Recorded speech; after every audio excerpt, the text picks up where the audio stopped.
Very good afternoon students. कैसे हो आप लोग सब? ओके, तो नया लेसन शुरू करेंगे। Lesson number 6। सब लोग किताब निकालिए और आपका पेज नंबर 28 निकालिए। पेज नंबर 28 हो गया। इंग्लिश किताब निकाल लिया। चलिए, मैं रुक रही हूँ, आपका टेक्स्ट बुक निकालिए। ऑल राइट, तो शुरू कर रही हूँ मैं। साथ साथ पढ़िएगा। ओके। राइट, आप भी फिंगर रख के साथ साथ में पढ़िएगा, तो वो जो वर्ड है आपको कैसे ब्लेंड करके कैसे उच्चारण प्रोनाउंसिएशन करते हैं वो भी मालूम पड़ेगा आपको। ऑल राइट, तो फर्स्ट लाइन पे जा रही हूँ मैं। फर्स्ट लाइन क्या है बेटा वहां पे? ये जो है कहानी है, रचना नाम की एक लड़की है, उसके बारे में है।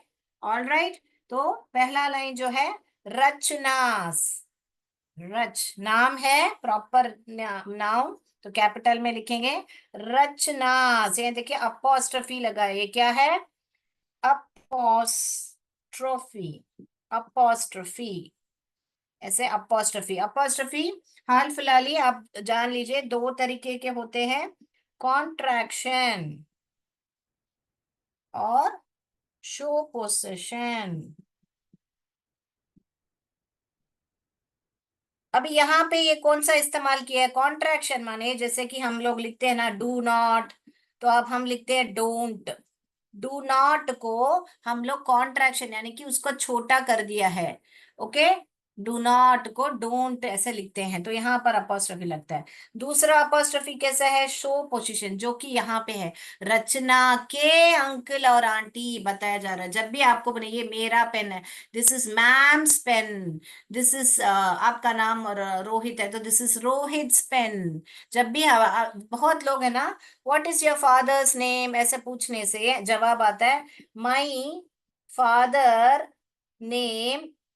जो भी आपका पिताजी का नाम ऐसे आता है, बहुत लोग ऐसे जवाब देते हैं। यहाँ पे क्या बोलना चाहिए बेटा? माई फादर्स नेम, मेरे पिताजी का नाम, उनका नाम है ना, तभी आप अपोस्ट्रोफी डालोगे। अभी रचना के अंकल आंटी है ना बेटा, तो यहाँ पर इसीलिए ये अपोस्ट्रोफी लगा। ओके बेटा, राइट। ये समझ में आया ये बात? कब अपोस्ट्रोफी एस डालना है? Mother's name. बहुत लोग ऐसे, आपका पिताजी का नाम क्या है तो ऐसे बोल देते हैं, my father name, my mother name ऐसा करके बोल रहे हैं। तो माई फादर्स नेम ऐसा बोलना चाहिए, माई मदर्स नेम। कि पिताजी का नाम है, कि का नाम ऐसे बोलते हो ना, तो उनका नाम है, तो ये है शो पोसेशन। ये उनका नाम है, तो उनका ये नाम उनको बिलोंग करता है बताने के लिए, तो इसी को ही पोसेशन करके बताते हैं। पोसेशन यानी किसका है? ये पिताजी का नाम है। आपका नाम क्या? माई नेम इज ऐसे बताते हो आप। Okay, right. नेक्स्ट, ये लिख लिया बेटा, मैं बोर्ड रब कर रही हूँ। ये लिख लीजिए अपोस्ट्रोफी। और भी होते हैं जो शॉर्टन करके दिखाते हैं, तो मैं वो बाद में एक्सप्लेन करूंगी ग्रामर में। अभी हाल फिलहाल ही ये समझ लीजिए दोनों में अंतर क्या है, यहाँ पर क्यों अपोस्ट्रोफी लगा वो बता रही हूँ मैं। ओके बेटा, मैं जाऊं अगला। राइट, तो कॉन्ट्रैक्शन ये सब मैं पूछूंगी आपसे, तो ध्यान रखिए। हाँ, ओके, तो किसके? रचनास अंकल। अंकल एंड आंट कहाँ पे लिव्ड? रहते थे कहाँ पे? Lived in Mysore. यानी कि जो रचना के अंकल और आंटी जो है मैसूर में रहते हैं। ये रचना है, और रचना के अंकल और आंटी को हम लेके आते हैं। ये कहाँ पे रहते हैं? ये कहाँ पे रहते हैं? मैसूर में रहते हैं। ठीक है, इतना हमको मालूम पड़ रहा है। अभी अंकल और आंटी तो हिंदी में अंकल को चाचा मामा ताऊ ऐसे बुलाते हैं, मगर इंग्लिश में मामा हो या चाचा हो या ताऊ हो, उनको अंकल ही बुलाते हैं। और यहाँ पर आंटी कौन होते हैं? चाची हो, मामी हो, मौसी हो, सबको हम आंटी बुलाते हैं इंग्लिश में। All right, yes. तो रचना के हुए ना ये, मेरे नहीं है अंकल और आंटी, रचना के हैं, इसीलिए यहाँ पर अपोस्ट्रोफी एस लगना है। ऐसे मत लिख लीजिए, ऐसे लिखने से गलत होगा। ये होगा आपका प्लूरल, बहुत सारे रचनाएं हैं हो जाएगा, ये गलत होगा। तो अपोस्ट्रोफी लिखना जरूर, नहीं तो मार्क कटेगा आपको। ऑल राइट, तो इसीलिए इतना मैं जोर दे रही हूँ इस पर कि अपोस्ट्रोफी लगाना चाहिए। Right. So Rachna's uncle and aunty lived in Mysore, वे रहते थे मैसूर में, ठीक है। Rachna and her parents had gone to Mysore, तो अभी रचना एंड हर पेरेंट्स, उसके पिता, माता पिता है ना, दोनों माता पिता मिला के, हम माता पिता को मिला के मदर एंड फादर को क्या बोलते हैं बच्चों? पेरेंट्स बोलते हैं ना, mother and father. Rachna and her parents, parents यानी कि कौन? दोनों माता पिता मिलके पेरेंट्स होते हैं। हैड गॉन, अभी रचना के मम्मा पापा को भी लाएंगे हम, और ये दोनों, ये सब तीनों मिलके, रचना और उनके माता पिता तीनों गए मैसूर, ठीक है ना। तो अभी ये सब कहाँ पर है? ये सारे कहाँ पर है? मैसूर में है, ठीक है। क्लियर अभी तक का कहानी? तो पहला लाइन में क्या बता रहा है? रचना और अंकल और आंटी मैसूर में रहते थे। फिर रचना और उसके माता पिता दोनों, सब तीनों गए मैसूर। किसके लिए गए? ओके, किसके लिए गए? Spend their vacation. बहुत लोग यहाँ पर भी गलती करते हैं, ये देयर और देयर। ये देयर कब लगाना चाहिए? जब आप बोलते हो वहां और यहाँ, ओके। यहाँ पर ये देयर में उनका, अभी उनका, ओके। जब बोलना उनके हॉलीडेज जब वो स्पेंड करने गए उसका, तो ये देयर में जब भी आप इन मनुष्य का कुछ है ऐसे याद रख लीजिए, इसमें एक मनुष्य है करके याद रख लीजिए, देर। और यहाँ पर जो है देर एंड हियर में एक एरो मार्क है, वहां पर, यहाँ इसमें ही हियर भी छुपा है, देखिए यहाँ, वहां, यहाँ। तो दोनों में कंफ्यूज मत हो जाइए, दोनों का प्रोनाउंसिएशन सिमिलर है, मगर इसको देर, देर, देर, देर थोड़ा फर्क आएगा, मगर बहुत लोग कंफ्यूज करते हैं। ऑल राइट, तो ये देर कब है? उनका क्या, अभी हम यहाँ पर क्या पढ़ रहे हैं हम लोग? दे वेकेशन, उनका वेकेशन वे वहां पर बिताने के लिए गए, तो यहाँ पर जो है देर का प्रयोग किया जा रहा है। ऑल राइट बच्चों, तो क्या है? स्पेंड, स्पेंड यानी कि क्या? बिताना। स्पेंड यानी बिताना। क्या बिताना चाहते थे? क्या बिताना चाहते थे? अभी लेसन पर आ रहे हैं, वेकेशन, वेकेशन, वेकेशन बिताना चाहते थे। वेकेशन यानी कि क्या बच्चों? जो हमारे को मिलती है ना गर्मियों में आपको छुट्टियां, ओके। वेकेशन यानी कि छुट्टियां, तो उनको बिताने के लिए, क्या बिताने के लिए? छुट्टियां बिताने के लिए। विथ देम, देम क्यों बताया जा रहा है? क्योंकि यहाँ पे दो लोग हैं ना, उनके साथ वे बिताने गए थे, विथ देम। क्लियर है? फर्स्ट पैराग्राफ हो गया हमारा। हमको क्या मालूम पड़ रहा है? रचना के अंकल और आंटी जो है मैसूर में रहते थे, और रचना और उनके माता पिता दोनों मिल, सब तीनों मिलके अपने वेकेशन बिताने के लिए वहां पर मैसूर गए थे उनके साथ। यस। तो अभी इतना का लिख लिया बच्चों? बिताना, लिव्ड यानी रहते थे, वो सब मालूम है ना बेटा? राइट। नेक्स्ट मैं बोर्ड रब कर रही हूँ बेटा। अभी हम देखेंगे क्या कहानी आगे कहाँ कैसे बढ़ रही है, ओके। तो यहाँ तक हमको मालूम पड़ा कि रचना सब मिलके अपने माता पिता के साथ मिलके वहां पर गई थी, ठीक है। तो अगला क्या हुआ अभी? दे वेर ऑल एक्साइटेड, वे बहुत ही एक्साइटेड थे। एक्साइटेड यानी कि क्या बच्चों? उत्तेजित। जब भी वेकेशन के लिए जाते हैं बहुत ही एक्साइटमेंट होता है ना बेटा, तो उत्तेजित बोल सकते हैं, उत्साहित भी बोल सकते हो आप, ओके। तो बहुत ही उत्तेजित थे, ठीक है। किस बात के लिए? As they were going to visit, visit यानी कि वो एक जगह पर जाने वाले थे, सैर के लिए जाने वाले थे। कहाँ पर? Vrindavan garden, Vrindavan, Vrindavan garden, garden आ रहा है, मगर ये जो ए आर जब भी आता है, वावल के साथ जब भी आर आता है, तो आर जो है वो वावल को खा जाता है, जैसे ओ आ आर, गार्डन नहीं पढ़ने का, गार्डन, गार्डन। आर का साउंड अधिक आ रहा है, देखिए ए का साउंड कम आ रहा है, गार्डन।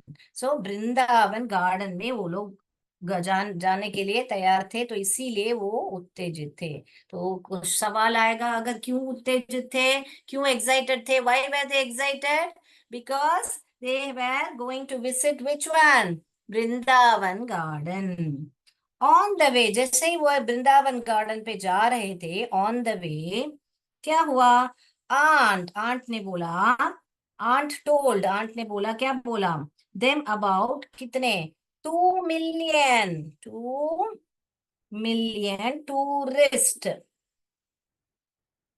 टूरिस्ट, रिस्ट, टू टू का स्पेलिंग TWO भी होता है, ये ठ आओ, O U O का साउंड करता है, tourist, tourist visit the Vrindavan garden every year, यानी हर साल, एवरी ईयर, हर साल कितने टूरिस्ट आते हैं, कितने पर्यटक आते हैं, टूरिस्ट 2 मिलियन, 2 मिलियन आते हैं वहां पर। ऐसे करके जब रास्ते पे, ऑन द वे का मतलब क्या बेटा, जब रास्ते पे जा रहे थे, ऐसे ही जा रहे थे, तब आंटी ने बोला कि यहाँ पर मालूम है कितने लोग आते हैं, 2 मिलियन, यानी कि जो 20 लाख होता है, और टूरिस्ट यानी कि पर्यटकों।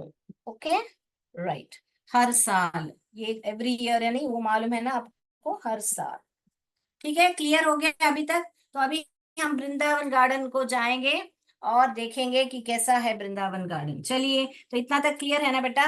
तो क्या है, बहुत ही उत्तेजित थे, क्यों, क्योंकि वृंदावन गार्डन जाने वाले थे। और जैसे ही ऑन द वे, जैसे ऑन द वे माने कि जब ट्रैवल कर रहे थे, सैर कर रहे थे, तब आंटी ने बताया कि कितने टूरिस्ट आते हैं, 2 मिलियन टूरिस्ट आते हैं। ऑल राइट, ओके, चलिए, तो मैं बोर्ड रब करती हूँ। अभी ये सब वृंदावन गार्डन जाने वाले हैं। ऑल राइट, लेट्स सी हाँ वो अबाउट द वृंदावन गार्डन। मैंने यहाँ पर, ये देखिए, चलिए, ये हुआ वृंदावन गार्डन। Okay, right. तो यहाँ पर देखा आपने, फूल सब है, फव्वारा है, और यहाँ पे बैठने के लिए जगह है, क्या क्या है, ऐसे करके छोटे छोटे सेंटेंस ऐसे आप इंग्लिश में लिख सकते हो। There is a tree, there is a bench, there is a fountain, there is a कौन सा देयर आएगा, अभी मैंने बताया, देयर में हियर छुपा है, तो यहाँ वहां का ही बात करना है, ये वाला छुपा है वहां पर, हियर, तो देयर यानी कि वहां का मतलब है। तो ये सब आप जब भी कोई पिक्चर देखो, छोटा छोटा सेंटेंस ऐसे ट्राई करो, there is a fountain, there is a tree, there is a flower, ऐसे करके ट्राई करो। ऑल राइट, तो अभी लेसन पर आएंगे। Rachna said, aunt it's going to be fun, Rachna ने बोला, आंट बहुत ही मजा आने वाला है, कि बहुत ही फन होने वाला है, यानी कि बहुत मजा आने वाला है, कि हमको क्या है। एज दे एंटर्ड, अभी एंटर हो गए, प्रवेश कर दिया उन्होंने, एंटर कर दिया है सब लोग ने, देखो हम लोग सबको गार्डन में ला देंगे उनको, ठीक है। और राइट, तो सब लोग ने ऐसा गार्डन में आ जाएंगे, राइट। उसके बाद में, as they entered the garden, Rachna exclaim, wow what beautiful flowers and fountains are these. तो रचना एक्सक्लेम्ड क्यों कर रहे हैं यहाँ पे, एक्सक्लेम्ड यानी कि कहा, एक्सक्लेम्ड, एक्स, क्ल, एम, एम देखिए, क्ल, एम्ड, इधर देखिए एम का स्पेलिंग छुपा है, एक्स, एम्ड, एक्सक्लेम्ड, एक्सक्लेम्ड यानी कि कहा, क्या कहा, वाव, ऐसे देखिए, बहुत ही बढ़िया, वाव कितने सुंदर फूल है ना, ब्यूटीफुल, वाव करके किसको वाव बोला, ब्यूटीफुल फ्लावर्स, और किसको वाव बोला, beautiful flowers and fountains, flowers तो मालूम है ना बेटा, बहुत ही सुंदर फूल है, फाउफ, आउन, टेंस, फाउंटेन्स, फाउंटेन्स यानी कि क्या बेटा, फव्वारा जो होता है। ओके, तो यहाँ पर ये फूल को देख के बोला, वाह व्हाट ब्यूटीफुल फ्लावर्स, ये देखिए ब्यूटीफुल फ्लावर्स एंड फाउंटेन्स करके, बहुत ही बढ़िया फाउंटेन, फव्वारा है करके बोला था। आर दीस यानी कि यहाँ पर जो है वो फ्लावर्स वहां पर जो है।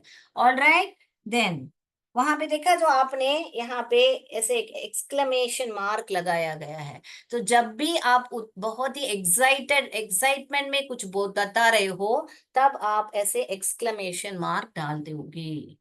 ओके बेटा। जब भी आप वाव, ब्यूटीफुल, अमेजिंग ऐसे सब वर्ड्स जब आप बहुत ही एक्साइटमेंट से बताते हो, तब आप ऐसे एक्सक्लेमेशन मार्क डालोगे, फुल स्टॉप नहीं डालोगे। ऑल राइट बेटा, तो वहां पे ध्यान दीजिए, ऐसा दिया हुआ है। Okay. I must make a bouquet for my self, तो उन्होंने क्या कहा कि मुझे है ना एक बुके बनाना है। ओके का स्पेलिंग ध्यान दीजिए, BOUQUET है। ओके। तो बुके का स्पेलिंग, बुके माने क्या, गुलदस्ता भी बोल सकते हैं, या तो फूलों का गुच्छा भी बोल सकते हैं, या पुष्प गुच्छा भी बोल सकते हो। ठीक है ना। बुके का स्पेलिंग देखिए, BOUQUET, बुके। ये साइड वर्ड जैसे है, ये क्यू जो है साइलेंट है, वहां पे बुके क्युट नहीं पढ़ने का, बुके बुके। ओके। राइट। तो ये जो है गुलदस्ता, फूलों का गुलदस्ता है। मैं गुलदस्ता एक्चुअल में गुच्छा बोल सकते हैं, वो बेटर रहेगा। फूलों का गुच्छा, फूलों का गुच्छा। ओके। राइट। सो बुके, तो वहां पर ये क्या बताया उन्होंने कि ये जो है फूलों का गुच्छा है करके बताया। तो हम ना अभी क्या पढ़ रहे हैं, इतना तक हमने क्या पढ़ा कि बहुत ही उत्तेजित थी, और बोला हमको बहुत ही मजा आने वाला है, और एक्सक्लेम यानी कि कहा कि बहुत ही सुंदर फ्लावर्स और फाउंटेन है, और क्या बताया कि मुझे इससे बुके बनाना है। The moment she tried to pluck, जैसे ही उसने प्लक यानी कि फूल को तोड़ना चाहा। प्लक यानी यहाँ पे क्या होता है बेटा, प्लक यानी तोड़ना। जैसे ही प्लक तोड़ना चाहा, तब क्या हुआ, हर आंट स्टॉप्ड, आंटी ने उसको स्टॉप किया। स्टॉप यानी कि रुको, क्या कर रही हो, ऐसे करके बोला, stopped her and said, don't do that, we should not pluck flowers, we should not pluck flowers, यानी हमको फूल नहीं तोड़ना चाहिए, प्लक फ्लावर्स। तो हमको we should not, note the point, not, तो हमको फ्लावर्स को प्लक नहीं करना चाहिए करके किसने बताया। अभी जो भी कॉन्वर्सेशन है आंट और रचना के बीच में होने वाली है, तो इसलिए इन दोनों को यहाँ पर रखेंगे। तो आंट ने बताया कि रचना जैसे ही फूल तोड़ने वाली थी, आंट ने बताया कि नहीं नहीं रचना, फूल मत तोड़ो, हमको फूल नहीं तोड़ना चाहिए। तो तोड़ने को क्या बोलते हैं यहाँ पे, प्लक, प्लक, प्लक, प्लक। हो गया। अगला जाए हम। तो अभी तक हमने कितना, चार चार पैराग्राफ खत्म किए हैं। तो हम लोग जा रहे हैं अभी पांचवा पैराग्राफ पर। After taking a round after taking a round of the whole garden, यानी कि पूरा गार्डन का राउंड कर दिया, राउंड यानी कि पूरा गार्डन को टहलने के बाद क्या हुआ, they sat down to have snacks, फिर क्या किया उन्होंने, बैठ के स्नैक्स खाने लगे। तो मैं बोर्ड रब कर रही हूँ, यहाँ पर लिखती हूँ। तो उन्होंने आते ही उसने पहले क्या देखा बच्चों, देखते ही क्या देखा, फूल और फव्वारा देखा, और तोड़ने लगी। तो आंटी ने बोला नहीं तोड़ना है। फिर बाद में पूरा गार्डन जाने के बाद, होल, ये देखिए, होल, ये होल यानी कि पूरा, ये होल यानी कि छेद। दोनों में कंफ्यूज मत हो जाए, ये छेद होता है, ये यानी कि पूरा होता है। पूरे गार्डन को राउंड करने के बाद उन लोगों ने स्नैक्स खाया। स्नैक्स का क्या होता है, वो कौन सा स्नैक्स खाया, अभी आएगा देखिए वहां पे। आंट हैड ब्रॉट, अभी यहाँ पे देखिए, आंट हैड ब्रॉट, अभी यहाँ पे देखिए ब्रॉट आ रहा है, ब ऑट, ये कैसे पढ़ने का, ब ब ऑट, GHT, ठ, GHT को ठ, ब्रॉट। आंट क्या लाई थी, क्या ब्रॉट, ये किसका पास्ट टेंस है, ब्रिंग का पास्ट टेंस है। ओके। ये बाई यानी कि बॉट, ये ब्रॉट है, र का साउंड आ रहा है यहाँ, आर है, ये बॉट है। ये बाई यानी कि खरीदना होता है, ब्रिंग यानी कि लेके आना होता है। और आंटी क्या लाई थी बोला ना, तो ब्रॉट, ब्रिंग का पास्ट टेंस ब्रॉट हुआ, और बाई का पास्ट टेंस बॉट हुआ। बॉट यानी कि खरीदा, पास्ट टेंस, ये प्रेजेंट टेंस, ये पास्ट टेंस, ये प्रेजेंट टेंस, ये पास्ट टेंस। ठीक है, ये सब भी ध्यान दीजिए ताकि और कभी आया तो आपको ये नहीं होगा। चित्र के द्वारा बच्चों को अच्छे से क्लियर हो जा रहा है। Thank you so much. Yes. तो बच्चों आप इमेजिन कर पा रहे हो ना, आप लोग नजरिया से आपके सामने है तो आप लोग और आपका क्रिएटिविटी होगा। Thank you so much for the feedback. Composite विद्यालय ने बोला है, okay. Sevapuri Varanasi, okay thank you. तो स्नैक्स हुआ। तो आंटी क्या क्या लाई स्नैक्स, अभी यहाँ पर ध्यान दीजिए, हमको सवाल पूछेंगे तो कौन सा सवाल आया। पॉपकॉर्न लाया। पॉप और कॉर्न दोनों दो स्पेलिंग है वहां पे, पॉप और कॉर्न। पॉपकॉर्न लाया। और समोसा, समोसास, समोसास तीन स्पेलिंग में डिवाइड कीजिए, समोसास। सो पॉपकॉर्न लाए, समोसा लाए, और क्या लाए, सैंडविचेस भी लाए। Sandwiches, sandwiches. यहाँ पे सैंडविच माने एक होता है। अभी यहाँ पे बहुत लोग है ना बेटा, तो बहुत सारे सैंडविचेस लाएंगे ना। तो यहाँ पे क्यों नहीं ऐसे डाला, बताइए, पॉपकॉर्न्स क्यों नहीं डाला। क्योंकि पॉपकॉर्न जो है, ऑलरेडी बहुत सारे पॉपकॉर्न रहते हैं ना, एक पॉपकॉर्न थोड़ी लाएंगे कोई, है ना। पहले से बहुत सारे, इसलिए यहाँ पर एस नहीं लगाओ। ये समोसास, यहाँ पर समोसा माने एक हुआ। यहाँ पे समोसास यानी बहुत सारे समोसे लाए होंगे ना, एटलीस्ट कितने लोग हैं, मम्मा पापा मामा मामी, पांच पांच तो समोसा लाए होंगे, तो इसीलिए वो समोसास बन गया। और यहाँ पे भी हेच के बाद जब भी आपको एस प्लूरल करना है तो ईएस लगेगा, सैंडविचेस, वॉच, वॉचेस, ऐसे बोलने का, सो ईएस लगाएंगे हम। तो यहाँ पे ईएस लगा है प्लूरल बताने के, प्लूरल यानी कि बहुवचन जो होता है, एक वचन माने ये एक सैंडविच है, यहाँ पे बहुत सारे सैंडविचेस है, इसीलिए हमने यहाँ पे ईएस लगाया है, ध्यान दीजिए। तो सैंडविचेस भी लाया है, और क्या लाए, फ्रूट्स भी लाए, यहाँ पे भी देखिए फ्रूट्स एस डाला है, फ्रूट्स बहुत सारे फल भी लाए। सैंडविच जो ब्रेड में बनता है, ब्रेड के बीच में स्टफिंग रख के, स्टफिंग यानी कि कुछ सब्जी हो, कुछ भी अंदर भर के बनाते हैं, उसको सैंडविच बोलते हैं। समोसा तो आपको मालूम होगा, पॉपकॉर्न, फ्रूट्स, तो ये चार स्नैक्स लाए आंटी ने, क्योंकि मैसूर में थे तो ऑब्वियसली रचना के माता पिता थोड़े लाएंगे, क्योंकि वहां दूर से आए हैं तो खराब हो जाएगा, तो इसलिए रचना की आंटी ने ये चार सारे चीजें लाए थे। और क्या बता रहे हैं यहाँ पर, तो यहाँ पे पॉपकॉर्न, समोसा, सैंडविचेस, फ्रूट्स हो गया। उसके बाद में क्या बताया, फॉर एवरीवन, और यहाँ पे ध्यान दीजिए, फॉर एवरीवन मैंने जैसे बताया, सबके लिए लाया, ऐसा नहीं कि एक के लिए, सबके लिए, for everyone. All right. Rachna finished her snacks and threw her plate and glass under the bench. तो यहाँ पे एक बेंच है ना, दिख रहा है ना, तो रचना ने स्नैक्स किया, और यहाँ पर बेंच के नीचे, अंडर यानी कि क्या बच्चों, नीचे। ओके, तो बेंच के नीचे जो है, ये मैं बोर्ड रब करूं बच्चों, तो यहाँ पर रचना ने क्या किया, अपना जो प्लेट है, क्या किया, तो प्लेट में आंटी ने सर्व किया, तो अपना जो प्लेट है वो क्या किया, थ्रू, यहाँ पे देखिए थ्रू, ये किसका पास्ट टेंस है, थ्रो, थ्रो का पास्ट टेंस हुआ थ्रू। ओके, थ्रो यानी कि फेंका, थ्रू यानी फेंक दिया। तो फेंक दिया, क्या फेंका उसने, प्लेट फेंका। कैसे, प्लेट एंड ग्लास भी फेंका, ग्लास और प्लेट दोनों फेंका, कहाँ पे फेंका, यहाँ पे बेंच है मान लीजिए, तो इसके नीचे प्लेट और ग्लास दोनों को फेंक दिया। क्या है, अंडर, इसीलिए यहाँ पर क्या बताया जा रहा है, अंडर, अंडर। ओके, अंडर फेंका। अंडर कहाँ पर, ये क्या है, बेंच है, बेंच, च, सी एच आया तो उसको च करके पढ़ने का। Okay, bench, bench. Okay, her aunt politely asked her, उसकी आंट ने बहुत ही नम्रता से, पोलाइट, पहले पोलाइट का स्पेलिंग लिखो, पो और लाइट और ली ऐड कीजिए, पोलाइट, ली, एल वाई ऐड किया है। और ये क्या हुआ, ये जो जब भी हम बाद में ऐड करते हैं उसको क्या बोलते हैं हम, सफिक्स। वर्ड के आगे लगे उपसर्ग करके बताते हो ना, उपसर्ग है तो प्रीफिक्स होता है, बाद में लगा है वो सफिक्स होता है।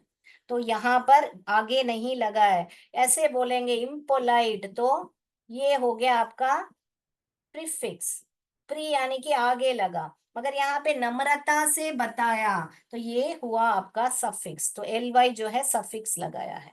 ये बीच बीच में मैं आपको ग्रामर समझा रही हूँ, ताकि आपको जब ग्रामर एक्टिविटीज आएगा तो और अच्छी तरह समझ में आएगा बेटा। तो जब भी हम पढ़ रहे हैं समझ के पढ़ें कि ये जो पोलाइट वर्ड ही बेस वर्ड है। पोलाइटली एल वाई जो लगा है वो सफिक्स है। ओके, नम्रता से बोला, पोलाइटली बोला यानी नम्रता से बोला, नम्रता पूर्वक। ओके, नम्रता पूर्वक से क्या बोला? asked her, do you throw the waste under your study table or sofa at home? क्या तुम अपना वेस्ट, वेस्ट यानी कि जो कूड़ा कचरा है वेस्ट, क्योंकि ये जो अभी खाने के बाद वेस्ट ही तो हुआ बेटा, वो थोड़ा काम का है तो इसलिए उसको कूड़ा कचरा ही बोलेंगे ना। तो जो वेस्ट है, तुम क्या अपना वेस्ट यानी यहाँ पर क्या है, कचरे, क्या तुम्हारे टेबल और यहाँ पर फेंकती हो? टेबल और क्या बताया आंटी ने? स्टडी टेबल और सोफा एट होम, तुम्हारे घर पर तुम्हारे सोफा या स्टडी टेबल के नीचे फेंकती हो क्या? ऐसे करके पूछा। ठीक है। टू यहाँ पर होम टू, तो ये बोर्ड रख कर यहाँ पर, तो कहाँ पे आंटी ने बोला कि सोफा और स्टडी टेबल।